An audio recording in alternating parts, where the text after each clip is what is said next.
여러분, 오늘은요, 제가 정말 오랫동안 준비해온 사건 하나를 들려드리겠습니다. 조용한 시골 마을, 충남 서천.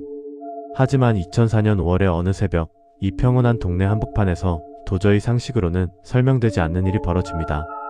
방화, 살인, 실종, 의문의 편지, 그리고 정체가 끝내 밝혀지지 않은 4명의 방문자. 이 사건은요, 하나를 풀면 둘이 막히고 둘을 맞추면 셋째가 다시 어긋나는 20년째 미완성인 퍼즐입니다. 그럼 이제 서천 Y카 센터에서 벌어졌던 그 기묘한 90분의 기록, 차근차근 이야기해보겠습니다. 2004년 5월 2일 서천 읍내.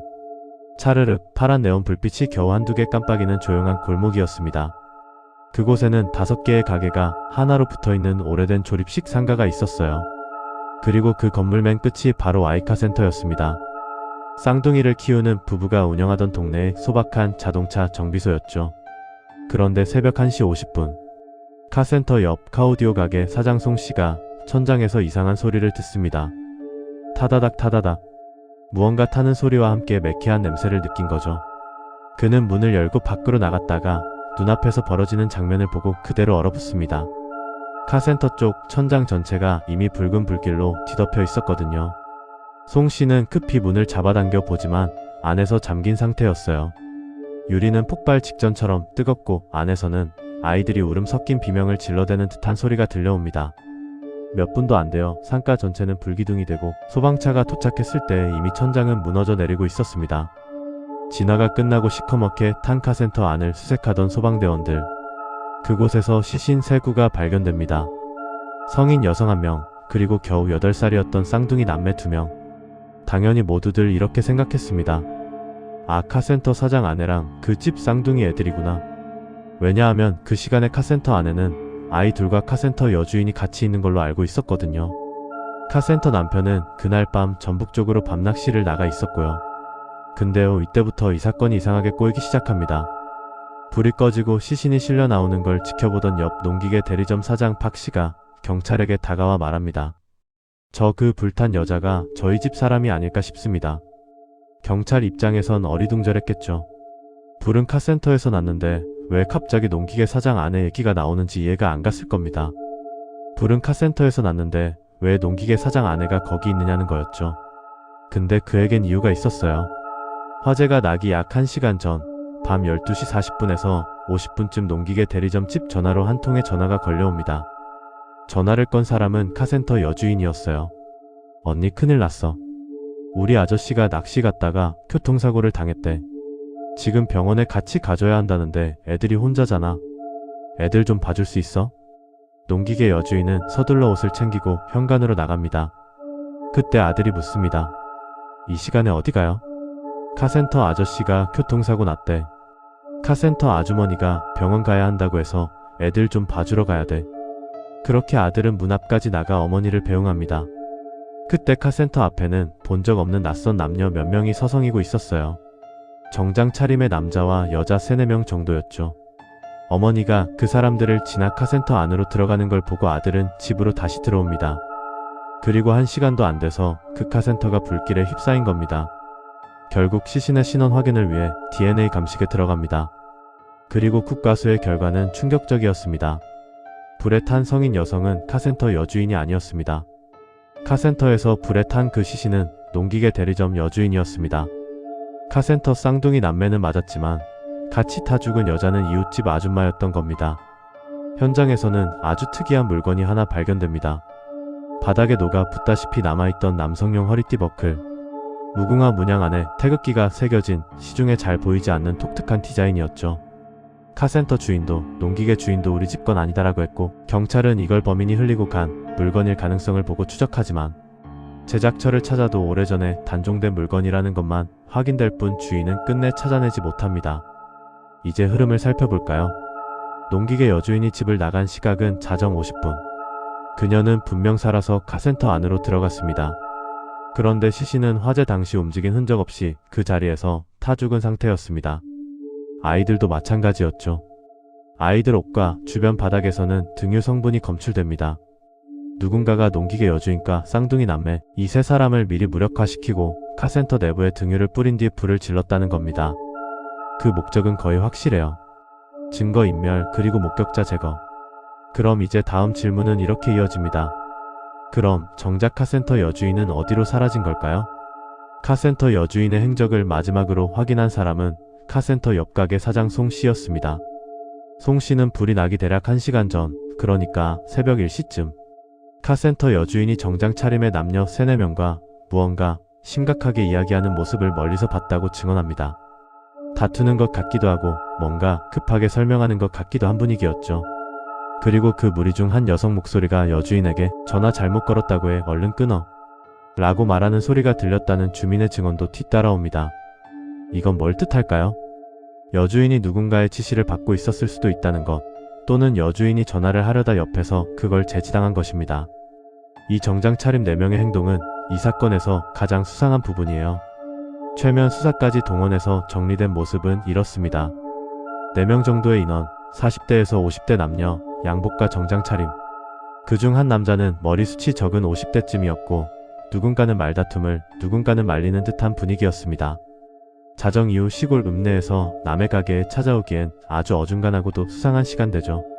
그리고 이 사람들 중 누구도 그날 밤 내가 카센터에 갔다고 나선 사람은 없습니다. 상식적으로 사건과 무관했다면 처음 수사 때라도 경찰에 연락했겠죠. 그래서 지금까지 수사팀과 전문가들은 이렇게 보고 있습니다. 그날 밤 카센터에 온 사람들 중 적어도 1명 이상은 범인이다. 이제 다시 사건 당일로 가볼까요? 카센터 여주인의 단서는 사건 당일 오후에 발견됩니다. 화재 현장에서 10km 정도 떨어진 마산면 일대 저수지 근처 풀숲에서 한 주민이 피 묻은 여자 점퍼 하나와 목 부분에 칼로 찢긴 흔적이 남은 트레이닝복 상의를 발견합니다. 옷 주인은 카센터 여주인이었습니다.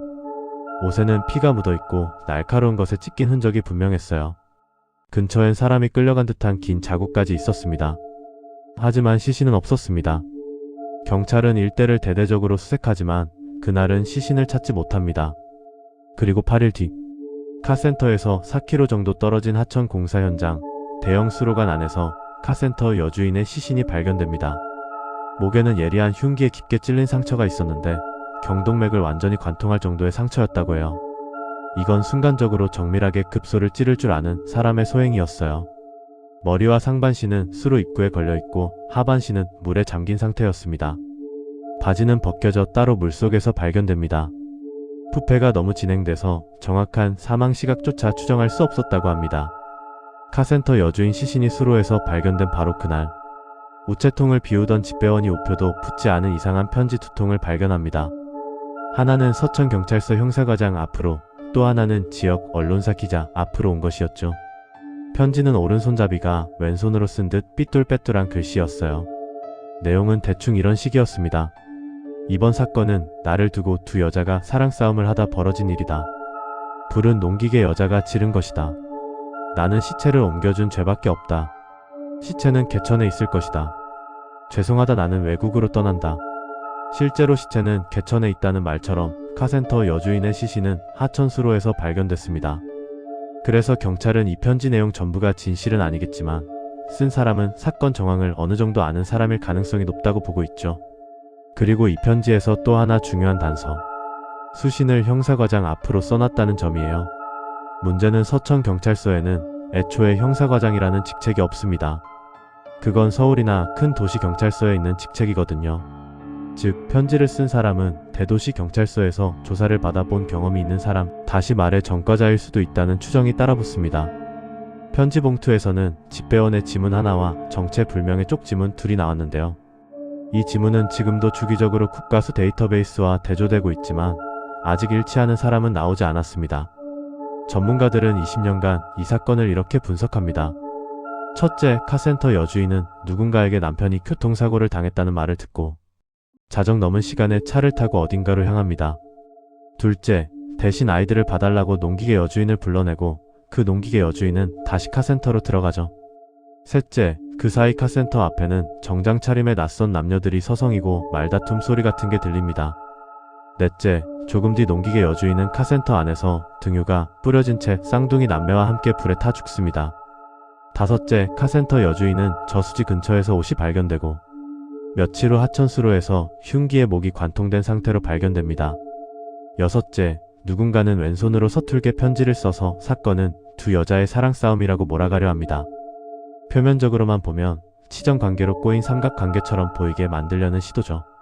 근데 실제로 두 여인의 주변을 샅샅이 털어본 결과 평소 빚 문제라든지 남자 관계라든지 특별히 원한 살만한 부분은 나오지 않았다고 해요. 전문가들은 이렇게 말합니다. 편지에 나온 이야기 대부분은 범인이 수사를 엉뚱한 방향으로 돌리기 위한 장치일 가능성이 크다고요. 그리고 진짜 중요한 건 그가 편지에서 무의식적으로 흘린 사실들일 거라고요. 시체 위치를 정확히 알고 있었고 농기계 여주인을 계속 탓하면서 이 사람 때문에 일이 이렇게 됐다는 식의 심리를 드러냈으며 나는 불만 안 질렀다고 강조하면서 사실상 살인에는 관여했다는 느낌을 풍긴다는 점입니다. 여러 전문가와 형사들의 의견을 종합하면 범인의 윤곽은 이렇게 좁혀집니다. 최소 한 명 이상의 공범이 있을 가능성, 방화범과 살인범은 같은 편, 서천 지역 지리를 아주 잘 아는 사람, 카센터 여주인 및 농기계 여주인과 어느 정도 친분이 있었던 사람, 경찰 수사 시스템에 대해 나름 잘 알고 있는 사람, 그리고 현재도 비슷한 범죄로 수감 중일 가능성이 있는 사람입니다. 실제로 경찰은 서천 카센터 사건과 수법이 비슷한 또 다른 사건의 범인 중 한 명을 유력한 용의자로 보고 있지만 카센터는 모두 불에 타서 결정적인 물증이 남아있지 않기 때문에 이 사람이다 라고 못 박지 못한 상태라고 알려져 있습니다. 어느 프로파일러는 그 사람이 범인일 확률이 95%쯤 된다고 본다는 말까지 했죠. 이 사건에서 제일 섬뜩한 지점은요. 우리가 모르는 어딘가에서 지금도 이 사건의 전말을 완벽히 알고 있는 사람이 분명 살아있다는 느낌 때문일 겁니다. 2004년 5월 2일 새벽 서천읍 Y카센터 앞에서 정장 입고 서성이고 있던 남녀들. 그들을 본 사람은 있어요. 얼굴 일부를 기억하는 사람도 있고 최면으로 몽타주까지 그려졌습니다. 하지만 누구도 스스로 나서지 않았고 누구도 나 그 사람 아는 것 같은데 라고 말하지 않았습니다. 그래서 이 사건은 지금도 미제입니다. 20년이 지났습니다. 하지만 카센터 여주인을 데려간 그 사람들, 농기계 여주인과 아이들을 불 속에 남겨둔 그 사람들, 그리고 왼손으로 서툴게 편지를 써 경찰을 조롱한 그 사람. 아무도 잡히지 않았습니다. 카센터 주인은 아내와 아이를 잃은 뒤 명절마다 밥상을 차려놓고 그들의 이름을 부르며 기도한다고 해요. 그리고 마지막으로 이렇게 말했습니다. 저는 하늘을 못 봅니다. 하늘을 보면 애들이 저를 보고 있는 것 같아서요. 여러분, 2004년 5월 2일 새벽 정장 차림으로 카센터 앞에 서 있던 그 사람들. 그들은 지금 어디서 어떤 이름으로 어떤 얼굴로 살고 있을까요?